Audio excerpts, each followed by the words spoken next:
Le Grand Matin Sud Radio, 7h-9h, Jean-Jacques Bourdin. Il est 7h13, savoir et comprendre le matin évidemment sur Sud Radio. Avec nous Quentin Muller qui est du service international de Marianne. Quentin Muller, bonjour. Bonjour. Bonjour, je souhaitais que l'on parle de ce qui est arrivé à Sylvain Mercadier, qui est un journaliste indépendant français qui a été arrêté en Syrie, sur le Golan je crois. Hein, Alors non, hors du Golan, dans la zone démilitarisée à la frontière avec le Golan, donc en territoire syrien. En territoire syrien, arrêté par l'armée israélienne. Exactement. Alors que faisait-il ? Il faisait son travail, j'imagine. Qu'allait-il chercher là-bas ? Alors, ça fait depuis un moment que Sylvain y est. Il y est depuis donc en décembre. Il a travaillé pour nous. Il a fait un reportage justement pour Marianne où il explique que l'armée syrienne est sortie du Golan occupé et l'armée israélienne avance sur le territoire syrien, occupe des villages. Se saisit de maisons, hisse le drapeau israélien, brûle des Corans en guise de provocation. Et donc, en fait, on observe une extension du territoire, si je puis dire, israélien, puisque le Golan occupé n'est pas reconnu par la communauté internationale comme son propre territoire, mais donc une extension de son territoire sur le territoire syrien. Et donc, ça pose question énormément par rapport à la suite, puisqu'on a bien vu que les nouveaux maîtres de la Syrie, HTS, n'a pas les moyens et n'a pas l'envie d'être en confrontation directe avec Israël. Je pense qu'ils savent que le pays est exsangue, donc les Israéliens semblent en profiter. Et c'est ce que Sylvain couvrait. C'est ce qu'il couvrait. Donc il était sur place lorsqu'il a été arrêté par l'armée israélienne. Oui, il a été arrêté non loin de Kounetra, donc dans le village de Hal Hamediyeh. Il filmait et prenait des photos de cette avancée de ces soldats dans ce bourg.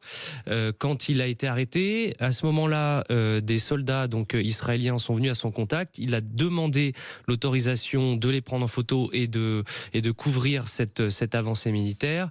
Et donc, en réponse, les soldats israéliens l'ont battu, ont saisi son matériel, l'ont menotté, ont mis un sac sur sa tête et l'ont emmené dans une voiture. Oui, ça a duré plusieurs heures. Il a été donc mis à genoux plusieurs heures, il a été maltraité, c'est ce qu'il m'a dit moi hier soir. Brutalisé. Mis à genoux pendant 5 heures, interrogé, et ensuite il a été relâché. Il était avec son collègue syrien qui est un avocat et qui était en même temps qui faisait son fixeur à ce moment-là. Ils ont été relâchés plusieurs heures après au milieu de nulle part, et je précise que les soldats israéliens, c'est ce que Sylvain me dit, n'ont pas rendu le matériel, donc la carte SIM, la carte mémoire de sa caméra, et $200 qu'ils ont prélevé dans le portefeuille de l'activiste syrien qui était avec lui. Bien, qui était avec lui. Est-ce que l'armée israélienne s'est excusée ou a apporté une explication ? Alors l'armée israélienne a fait un communiqué en disant qu'effectivement il y avait un journaliste français qui avait été arrêté. Parce que il était trop proche des positions militaires, et donc il allait voir ce qu'il ne fallait pas voir, et qu'il était suspect. Bon, moi je pense que Sylvain, ça fait depuis un moment qu'il le voit. Ça fait depuis un moment que Sylvain est au contact des soldats israéliens, et que cette arrestation est si je puis dire, une mise en garde. Mise en garde, oui. Pour la suite. Une mise en garde pour la suite. Oui. Mise en garde pour la suite. Je rappelle que à Gaza, par exemple, les journalistes sont interdits.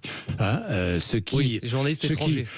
Journalistes étrangers, oui. Ce qui, pour moi, interdire à des journalistes de pénétrer dans un territoire quel qu'il soit, c'est inadmissible. Mais ça, c'est ce qu'on appelle c'est ce que je disais, la dérégulation du monde aujourd'hui. Oui, il y a plus de droit. En fait, il faut savoir quand même que les soldats israéliens demandent des autorisations de couverture de leurs avancées militaires, alors qu'ils sont dans un territoire où ils n'ont aucune légitimité.